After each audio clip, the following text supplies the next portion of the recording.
A lot to digest after yesterday. 4 games last night. Big night of hoops. You got to love the performances you saw. But TJD, he had one of those special nights on the road that you need from your All-American. That was fun to watch. He was unbelievable. It's fun to watch unless you're a Fighting Illini fan. A Hall of Famer sports writer Mike DeCourcy joining us as well. Interested to see how all this impacts the latest bracket, Mike. You'll get us that later. But really interesting night last night.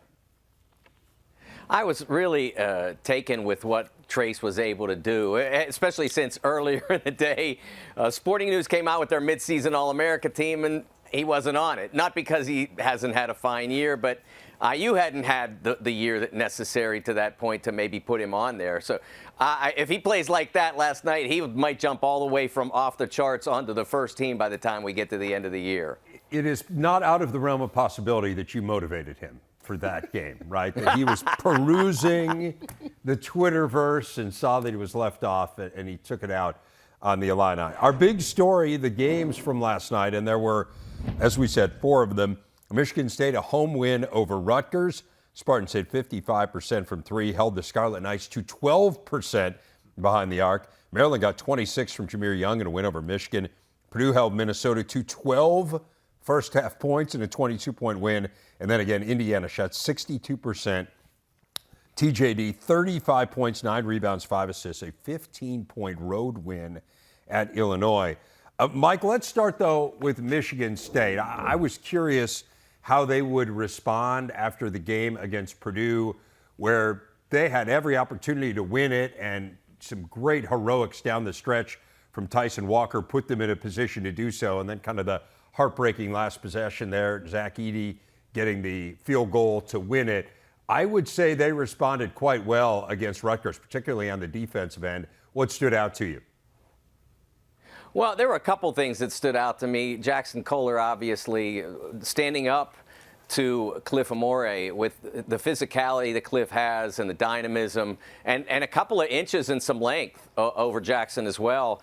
And you had basically, given the circumstances and given the opponent, that may have been Jackson's career game today. And I'm not sure it's the best he'll ever do. I think he's got lots of good basketball ahead of him. But for him to put together the effort that he did with the rebounding, double-figure rebounds, double-figure scoring, I thought he was absolutely phenomenal in that circumstance, and exactly what you needed with a player like Amore on the other side.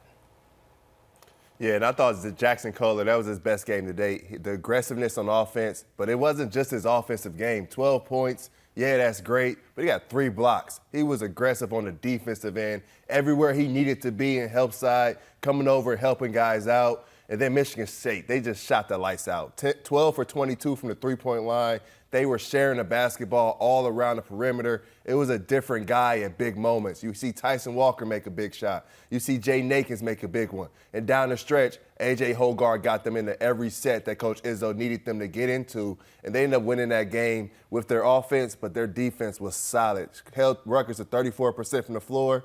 Rutgers goes 2 for 17 from the three-point line. You're not going to win games on the road shooting that way. No, frustrating day for sure for Cam Spencer. Just to put it in perspective, they made, as you said, just the 2 3-pointers. Michigan State had 4 different starters make 3 each. So you just get a sense of how different this game was behind the arc. Michigan State gets a win as an unranked team over a ranked team for the 3rd time this year. That's tied for the most in the nation. What did you make of this performance from Rutgers, Mike? Again, Cam Spencer was really off of his game. He's had a fabulous last week, but you wouldn't have known it from this performance. Michigan State did a tremendous job against him, and it just feels like, to a large extent, this is just life on the road in the Big Ten. Yeah, I think that there's nothing for Rutgers to be concerned about or ashamed of. They gave a good effort in a difficult environment. They just didn't make shots. One of the things that you notice, though, as you watch Rutgers and you look at their numbers, when they share the basketball, they're one of the best teams in the country at getting assists on their baskets, but they don't wind up with a ton of baskets. So what they need to do is to continue to share the basketball. When they do that, their assist rate is phenomenal. They have really good passers, but at times you're able to fracture them a little bit. You're able to separate them. Maybe their assists were yesterday. The baskets were down simply because they got decent shots for Cam Spencer, and he wasn't able to make them. But I still think that Rutgers, as they go forward, needs to continue to push and pass the basketball. When they pass it, they are really hard to defend, and sometimes they give up on that a little bit. Yeah, I agree with Mike. They've got to share the ball because you go +8 on the glass, 18 offensive rebounds, +14 in the paint. You got to find a way to win that one. But Paul Mulcahy, Caleb McConnell, 4 turnovers apiece for both of those senior guards. Your senior veterans can't go on the road and turn the ball over. 13-point loss for Rutgers, its largest in more than a calendar year. We were talking a little while ago about Trace Jackson-Davis. Want to shift our attention to that game. Indiana going to Champaign and really handing it to the Illini. TJD was just incredible. 15 of 19 from the field. You might call a little bit into question Illinois' strategy defensively against him. Did not really bring double teams to speak of, and TJD just kind of feasted. But it feels like this Indiana team now, 2 straight really good performances here, Mike, and have kind of gotten themselves up off the mat.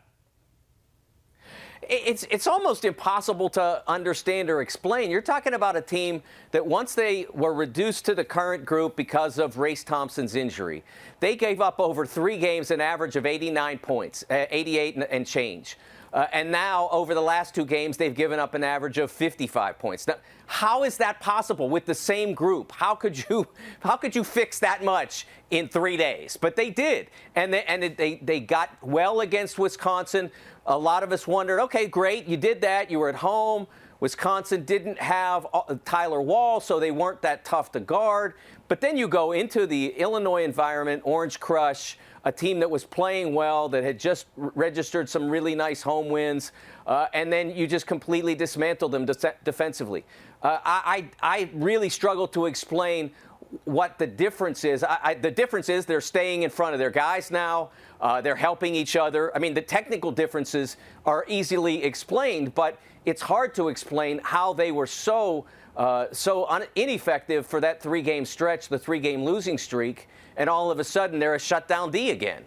And it's almost like they play with a different sense of urgency. And you saw Coach Woodson 2 minutes into the game call a timeout. He was unhappy with his guys' effort, their sense of urgency, and they came out of that timeout and just shifted the game. Their defense was on point, flying around the perimeter. Galloway was big time on the defensive end. Geronimo gives them more athleticism defensively so he can check Coleman Hawkins one-on-one on the perimeter and kind of keep him in check, or Matt Meyer, he can guard those guys. TJD just was inspired basketball, offensively, defensively, and to go along with those 35 points, I like the amount of shots he took. I love when TJD takes 18 to 20, 22 shots in a basketball game. Indiana had 54 points in the paint. They just dominated Illinois all the way around. Yeah, absolutely. And again, both sides, as you said. I mean, TJD was the story, but I think Mike hit on the defense was really good, too. Less than a point per possession for the second straight game after they had been such a sieve defensively. What do we make of Illinois? I mean, they really couldn't do anything right, Mike. They were 9 of 23 from the free throw line. Matthew Meyer and Brad Underwood said afterwards maybe he wasn't feeling all that well, but he didn't score in this game. Just didn't feel like they had a whole lot of answers outside Terrence Shannon. Yeah, I give a lot of credit to Jordan Geronimo for the defense that he played that was mentioned earlier. But I look at Matthew Meyer as a player now who looks to be pivotal for this Illinois team. And he has had hot games, cold games. He seems to ride a pretty uneven keel there. And when they play and he is scoring in double figures, they're only 1 and 3. So they clearly need his production. If he was ill yesterday and wasn't with it, okay, that's explainable and won't be a problem in the future. But he needs to be more emphatic on offense for Illinois to be the best version of themselves. Because when they played their previous game, he was a dominant player and they were unstoppable. And then last night doesn't score at all, and they can't come within 20 or so at home against an Indiana team that's trying to rediscover itself. Indiana really forced that basketball to stick for Illinois. In those 4 previous games, those 4 wins Illinois had, that averaging 14 assists to only 9 turnovers. This was their first game in 5 games where they had more turnovers than assists. Only a 7 assist in this game, and you saw them revert to that stand still, dribble too much, step back threes. Everybody starts playing individual basketball. And when games get tight, you go down, you don't have the lead. You just got to keep doing what's been working. You can't revert back to the old stuff and think that's going to get you back into the game. The ball did not move and have that energy within the ball movement at all. No, it didn't seem like it at all. They really didn't reverse it as well as we had seen them doing it in previous games. Again, there's a lot to work on for Illinois coming off this game, but the story is still going to be TJD, just remarkable. Again, 35 points, most for a Hoosier in a Big Ten road game since 1994. Our big stat brought to you by Gatorade. Mentioned already, Purdue easily dispatched of the Gophers last night, improving their record to 18-1. It is the best 19-game start in school history. Purdue now heads home for 3 of its next 4, starting Sunday against Maryland. And Mike, this one was not even close last night. Again, we mentioned it earlier. Minnesota had 12 points in the first half. What did you glean from Purdue's performance? Well, I'm going to continue to sing the ballad of Braden Smith. Once again, showing himself to be one of the best point guards in the country. I don't think he's one of the best freshman point guards in the country now. I think he's one of the best point guards in the country. He's not an All-American. He's not that level. But there are very few teams in college basketball. You could name them: UCLA, Kansas State, Kansas, a few others. There are very few that would not trade their current point guard for Braden Smith. And one sequence in particular just blew me away. There were 2 consecutive defensive rebounds that he got, and I think he had 6 in the first half. Remember, he's 5'11". 2 consecutive defensive rebounds. One, he looks up, he sees Mason Gillis unguarded, leaking out, and gets it to him for an easy dunk. And then the next trip, he gets a defensive rebound, he gathers it, he brings it up himself, and he reads Zach Edey, and Zach rolls down the right side of the rim, he throws it over for a lob. This is happening over and over again. He is in complete command of the games he plays as a freshman point guard and as someone who was lightly regarded, can we say? I think he was the 33rd ranked point guard in the high school class of 2022. What a remarkable story that is. They're doing a great job with him, and I don't think they're the #1 team in the country or the #1 overall seed in my bracket, let's say, if they don't have Braden Smith. I like Purdue's focus right from the jump. You could tell that they were locked in from the beginning of the game. They knew they had to have that one on the road. When you're in the Big Ten, you're competing for a Big Ten championship. You got to take care of your home games and go out there and win on the road. And Braden Smith came out aggressive. 19 points, 7 rebounds, 7 assists. He can just affect the game in so many different ways. And he gives Purdue just a different edge and a different grit to him on the defensive end. Minnesota, 12 points in the first half. They had 10 turnovers and only made 5 field goals up to that point. Purdue was flying around defensively, and that's the difference from this year's team and last year's team. These guys are bought in and sold in on the defensive end. So when their offense isn't rolling, when Zach Edey only gets 12, Fletcher Lawyer goes 3 for 10, they can still have a 20-point margin because of their defense. And then on offense, 18 assists on 26 field goals. They're just playing the right way right now. And Purdue, they're not going to beat Purdue. You're going to have to find a way to come in and knock them off right now. Absolutely. And again, you can't say enough about the defense. 0.6 points per possession for Minnesota. Fair to point out there, without Braden Carrington now, has a stress fracture in his leg. Been a big part of what they've done here so far early on, but 39 points, fewest the Gophers have scored since 1950. So it's been a while. Mike, Maryland completely flipped the script from New Year's Day on Michigan as the Terps finally get a win over Hunter Dickinson and the Wolverines. He had been 5-0 against them in what he has kind of made out to be some sort of a grudge match in his career. What stood out to you about the Terps defending their home court? What stood out to me was defending the lane. And as we mentioned, Rafael and I a lot on Sunday when the Wolverines were playing Northwestern and were able to be successful. Hunter Dickinson can't get the ball in the post. And Maryland has obviously scouted what has been done to him over the previous several games. He wound up taking nearly half his shots last night from three-point range. He made 3 of them, so give him credit for that. But Michigan is not going to win with Hunter Dickinson not win often with Hunter Dickinson taking half his shots from three-point range. He's the best pure low post scorer in college basketball in terms of his ability to catch, turn either way, great touch on his finish, and he's just not getting the ball there. And Maryland got that done last night. They knew they needed to control him, and they knew it was doable based on several recent games that Michigan and Hunter have played. And I just like how Jameer Young, he feels when Maryland needs to win a game, and he feels when they're struggling, and he puts the team on his back. He's the smallest guy on the court, and you will never know it. 26 points in this one, and he was living in the lane. He was 9 for 14 from the two-point range, 8 of 10 from the free throw line. Anytime Maryland got in a rut, they needed a bucket, get the ball to Jameer, everybody get out the way, and he would go one-on-one with whoever was guarding him, and he was getting to the rack at will. Yeah, to your point, I mean, he was 0 of 5 from 3. So he wasn't hitting from the outside and made kind of this concerted decision to get himself into the lane and did a fabulous job, and kind of speaks more broadly to the amazing parallels between this game and the game in Ann Arbor, where Michigan was 42-22 advantage in the paint in that game.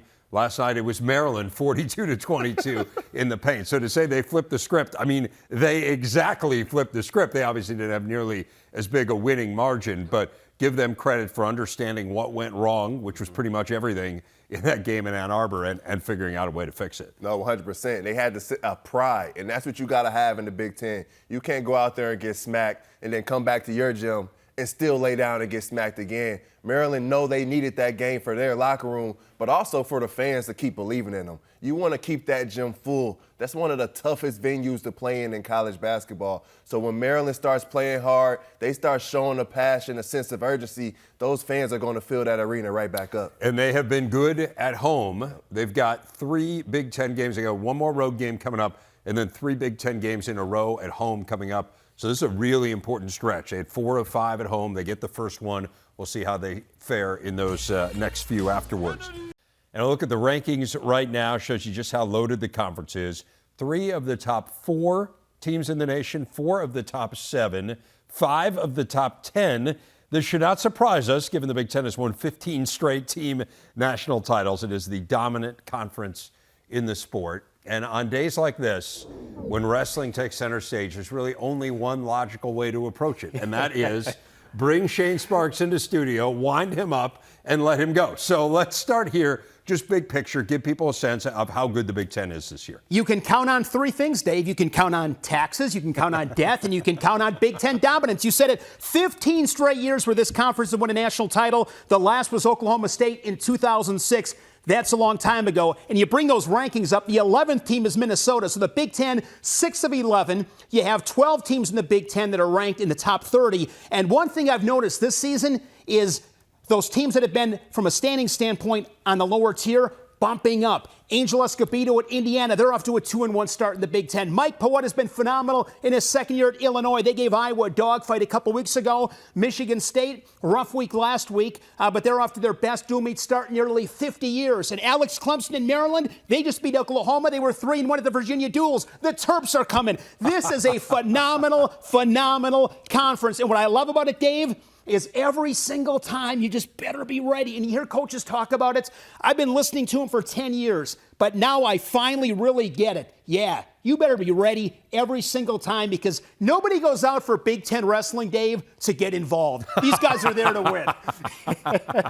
Just looking for something Exactly. to do. All right, let's dive into these matches. Penn State and Michigan. Give us a sense for each one of these teams. Obviously, Penn State's first in the country, but give us a sense kind of for where these teams have gone so far this year. Penn State's won 36 straight duels. They've won 9 of the last 11 NCAA titles. Here's what they bring back, Dave. You got 10 weight classes in college wrestling. They got 4 returning national champions. Greg Kirkleit's ranked number 1 in the country at heavyweight. Bo Bartlett's down from 149 to 141. He's ranked top 5. Penn State is loaded. You add the Nittany Lion Wrestling Club, you probably got the best wrestling room in the world. I mean, they are so good. They're dialed in. I mean, they're so consistent. I mean, year in, year out. The one thing they've done They always have those veterans, but they got some young lions, too. I mean, I'm really impressed with Levi Haynes at 157 pounds. He's a true freshman. They'll have a decision to make because I believe he's got one more match to keep his red shirt, and then they got to make a decision. Do they use him the rest of the season, or do they redshirt him and keep him in the cupboard for the future? He's been really good. Shane Vanessa at 149 pounds. He's exciting. He's a kid from Blair Academy. I remember watching him when he was in high school, and I knew this kid's going to be special, and he's going to be. He's a redshirt freshman, so the cupboard is not bare. And for Michigan, they lost a ton of guys. I mean, 60% of their starting lineup. They lost Nick Suriano, national champion at 125 pounds. Miles Amin was an NCAA finalist. They lost other All-Americans, but Sean Mormet and that coaching staff, they are so good. I'll put them guys up against anybody, just students of the sport. Sean has been around a real long time. He was an All-American national finalist for Michigan, so he's a Michigan man and understands that culture. But Michigan loses a ton, but they still got good guys. I mean, it's the Big Ten. Mason Parris, their heavyweights. He's got a huge matchup tonight with Greg Kirkfleet, who's ranked number 1. That's a 1-2 showdown. Yeah. So Michigan, they'll come to fight. I mean, they'll come to fight. Penn State's the favorite, no doubt about it. But Michigan, they'll be ready. It's 1 versus 4 in the country tonight in 1 of 2 matches on the network tonight. Neither of those heavyweights has lost this year. Neither of those teams has lost a duel this year. Exactly. So should be tremendous. Iowa, Nebraska in the second part of this doubleheader. Bring us up to date on both of those teams. And again, both top 10 teams. Yeah, Iowa, they're 10-0 in dual meets. They're ranked second in the country. They've had a couple of dogfights.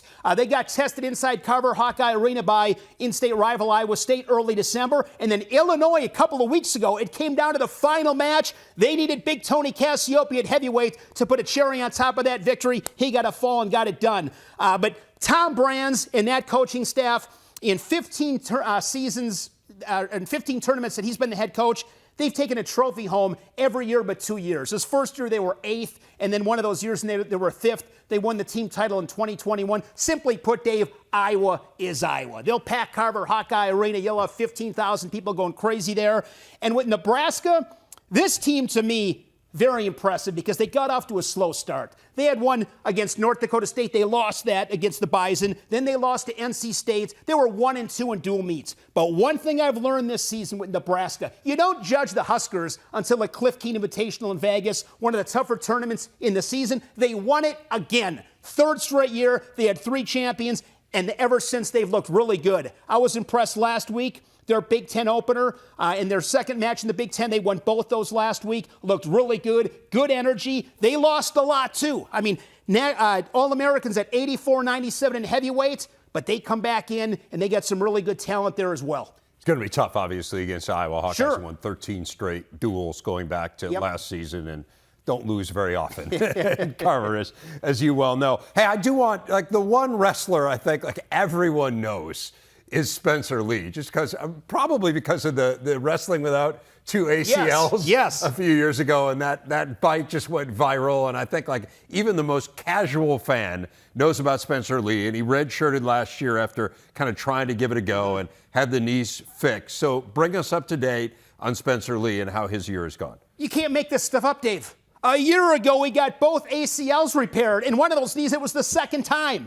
He's trying to win a national title. There have been 4 guys in the history of college wrestling to win 4 individual national titles. More people have walked on the moon. Tom Ryan, head coach at Ohio State, told me that once. I'm like, that really puts that into perspective. But this season, he's 8-0, all bonus point victories, 5 pins. He's pinned 4 straight. He's got 86 wins in his career, 26 first period falls. This is the Big Ten. And tonight, he'll wrestle Liam Cronin from Nebraska. Liam Cronin last week had a couple of really impressive wins. Beat Patrick McKee of Minnesota 11-6. Beat Michael DiAugustino of Northwestern 11-2. Both those guys are All-Americans. Liam Cronin shoots up the rankings from 10 to number 3. He's the Big Ten Wrestler of the Week. And it reminds me of the old game shows. Tell him what he's won, Bob. I'll tell you what you've won, Liam. An all-expense-paid trip to Iowa City to wrestle Spencer Lee. But I'm curious about this matchup. Can I see what's behind door number 3? Exactly. So that's what he gets, but I'm sure he's looking forward to it. And you got to make the most of an opportunity. And in that match here tonight with Nebraska and Iowa, if you really wanted to sum it up quickly, I'm looking at 125 in heavyweight.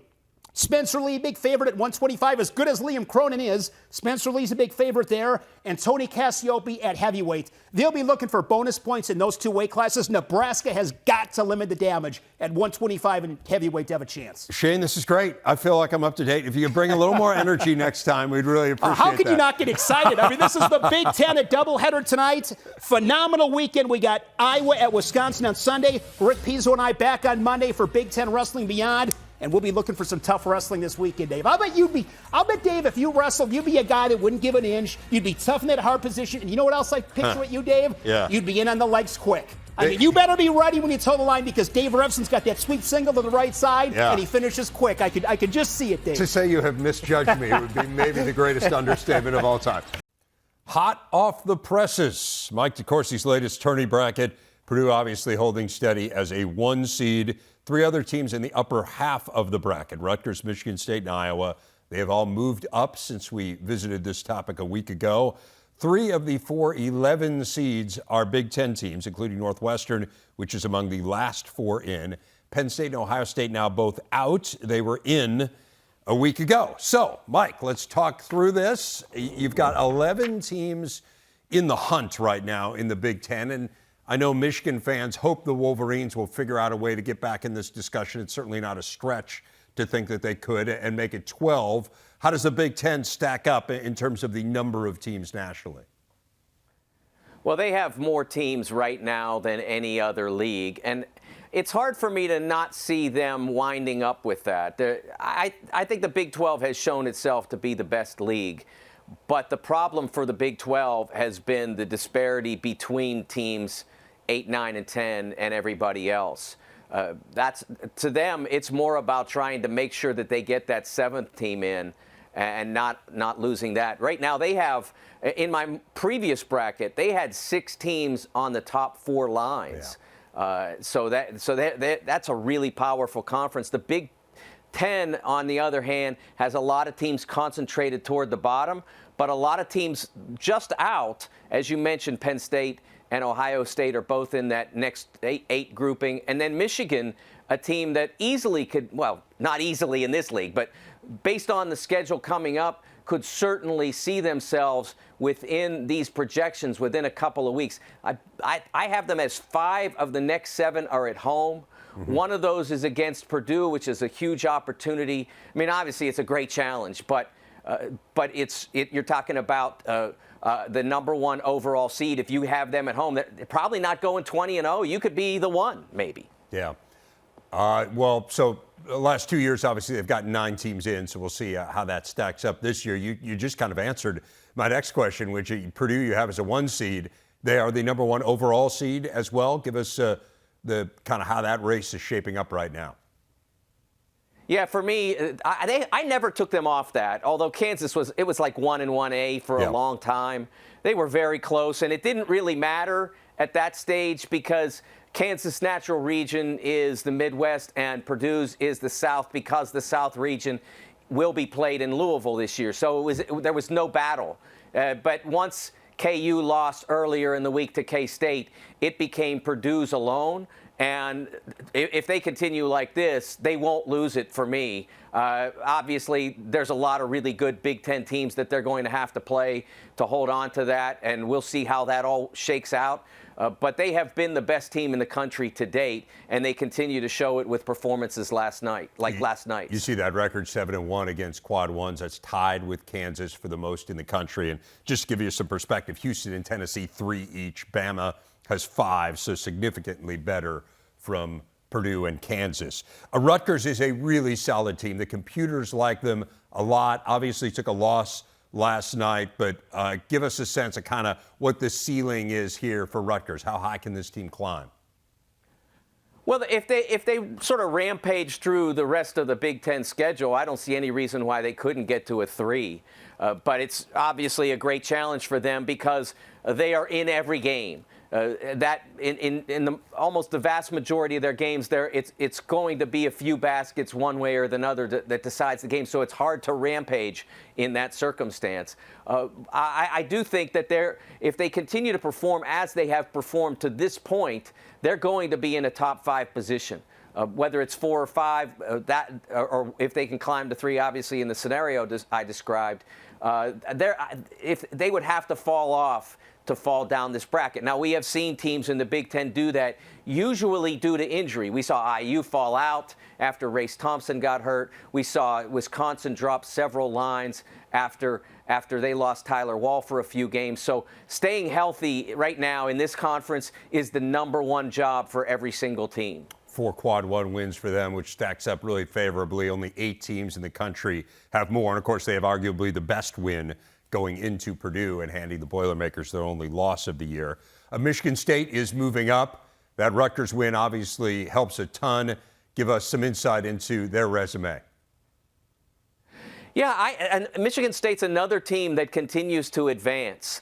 I moved them up to a 6 now. The Rutgers win helped them get there from the 7 that they were at, and they had been, basically since I started this thing, they'd been a pretty consistent 8-9, but their performance in the Big Ten is really helping them.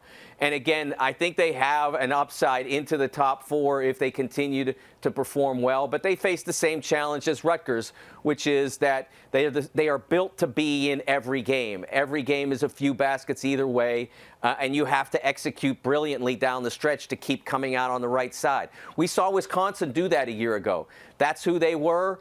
This team doesn't have a Johnny Davis, so they maybe have to execute even a little bit better than those Badgers did. But it's possible for them. I think they're doing a fabulous job given the injury to Malik Hall with what they've been up against. I think they're doing really well. Made the dance 24 straight times. Only Kansas has a longer streak nationally. Iowa seemed very much in jeopardy of not making it. When you look back to the end of December, beginning of January, have really turned it around here. What stands out as you look at the Hawkeyes? Well, they continue to advance because they are performing so well, and they're doing such a great job defensively. Again, not numerically necessarily, but their game plans have been terrific. They've taken everybody out of what they want to do, what they prefer to do. So the games go faster with Iowa. So the point totals for the opposition and sometimes the field goal percentages, they are pretty attractive for the opposition too, even in a losing cause. But Iowa is not fouling. They don't give away free points. They get a lot of them themselves because their ability to drive the basketball to the rim. I think Iowa can get themselves out of that 8-9 place. You don't want to be there. It's the worst place to be, and that's what they've performed to date. But I think they have better in them, and we've seen teams that get to 7s or 6s do really well in the tournament, and I think that should be in the back of their minds. I think that should be Iowa's target. I think they're capable of that. They have road games against Ohio State and Michigan State coming up this week, so good opportunities to get quality wins there. They do have that albatross of sorts against Eastern Illinois hanging around their necks, but have some very good wins. Illinois lost last week, but the last 2 weeks, or lost last night, I should say, but the last 2 weeks really kind to the Fighting Illini. They'd gone on a pretty nice run. They have a couple very good non-conference wins, as we know, against UCLA and Texas. An interesting case. What do you make of where the Illini stand? Yeah, when I posted the bracket on Tuesday, I got a lot of heat from Illinois fans, and they probably had a good case. I was thinking that they had not done enough to move themselves, but then when you look at the numbers, they have those 2 wins that they had early in the year. UCLA was enormous. So I probably had them too low in Tuesday's bracket and was ready to make them take a jump, and then last night happened. So they stayed at a number 9. Those 2 wins can be like gold for them, though. If they can perform over the second half of the Big Ten season at a higher rate, at a higher plane, I think you're looking at a team that can always go back and say, look what we did then and look what we're doing now, and don't worry so much about the night that we got handled by Indiana on our home court. And no losses outside quads 1 and 2 for the Fighting Illini, so nothing bad on that resume. I was surprised when I saw Wisconsin's net ranking when I was actually preparing to do their game against Penn State. For whatever reason, the computers do not like them. They do not have bad losses at all, but they're 65 in the net, which would not, again, the net ranking doesn't get you in or not get you in, but the things that are factored into the net get you in or don't get you in. What's going on here with the Badgers? Why are they so far down in some of these computer rankings? It's very simple, and that is that they are not a high-powered offense. They play a lot of close games. The net is much more, it tracks much more closely. If you look at the team sheet that you can find on, the NCAA produces it, and there's also a site called warrennolan.com that I use because it's so beautifully organized. And if you look at the team sheet, there are 3 metrics that are predictive, like Ken Palm, that talk a lot about margin of victory and that sort of thing, Jeff Sagarin. And then there are 2 that are strictly results-based. How did you perform against the teams that you played, and where were those games? And this Wisconsin team is always going to be better in the results metrics because they win. They don't win by a lot, and that's what hurts them in the other. And so that's always something to keep in mind when people say, look at my net ranking and why am I not higher in, say, my bracket.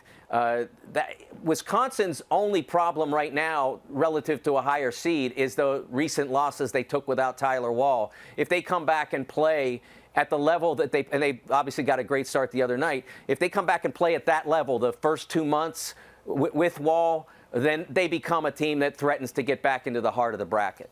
They've been in 22 of the last 23 tourneys. You can pretty much expect that they're going to make it every year. Indiana was out a week ago. They're back in. Obviously, the huge road win last night. Assess the Hoosiers for us. Well, I think that one of the reasons they were out is because they were performing at such a poor rate over those 3 games that one wondered whether they could right the ship. And instead, like, as we talked about in earlier segments, even with the same players, they completely reversed the nature of how they performed defensively, from a relative sieve to a brick wall. And so that's why they're back in, and that's why they're back in a reasonably comfortable position, not having to play the extra first 4 game. They've shown now that with this group, they can win games. And they can perform at an NCAA tournament level. Now, obviously, they have to continue to sustain that as they wait for their 2 starters to get back healthy. They were the last team in, of course, last year.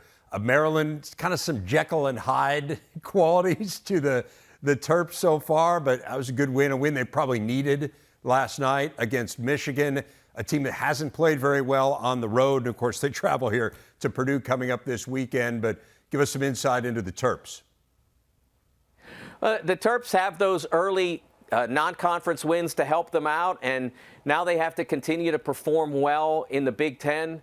They got the win against Ohio State. They got this one. They've defended their home court well. I think it would help them a lot to do some damage on the Big Ten road. You want to show that you're capable of winning away from home, because when the committee will sit down, if they see a very home court heavy team, they'll say, oh, we don't play this tournament at the Xfinity Center, so what else have you done?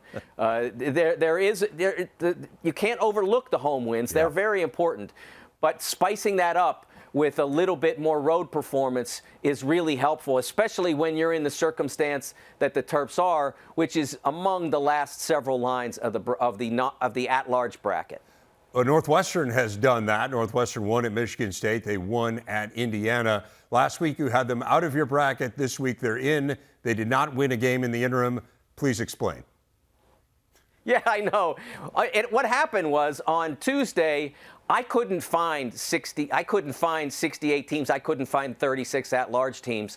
Everybody who was in that neighborhood of in or out performed so poorly that it came down to, okay, well, who performed okay in a loss? And Northwestern was sitting there as the first team out in last Friday's bracket. So they ascended to in, and then, of course, unfortunately, had to miss the next couple of games because of the COVID situation. And so no reason to necessarily dislodge them and move them out. I think if Kentucky wins another game, which they'll play Saturday against Texas A&M. I think if Kentucky did that, they would bump out Northwestern in the next bracket based on inactivity versus high-end performance. If I had a dime for all the times through the years we've been comparing Kentucky and Northwestern in their NCAA tourney resumes, Mike, I might have 2 dimes. Anyway, real quick before we go, Penn State and Ohio State assess how they get back into the bracket here, other than the obvious winning. Yeah, Penn State hasn't done anything wrong. They've been right there, and to me, they have done just about everything they're capable of doing to be in this bracket, except for those couple of games, that Virginia Tech game and that Clemson game. They have to win some games that they're not supposed to now, go on the road and get some damage done, because those two opportunities, especially the Clemson one, because they had that one, those two games will haunt them if they don't do some damage on the road or in the Big Ten tournament. Ohio State just has to play better basketball. They're losing too much. They're in danger of falling all the way off the board. Penn State has a game they absolutely can't lose tomorrow. That's coming up against Nebraska. You got to defend your home court in a situation like that. We know the Huskers are playing better.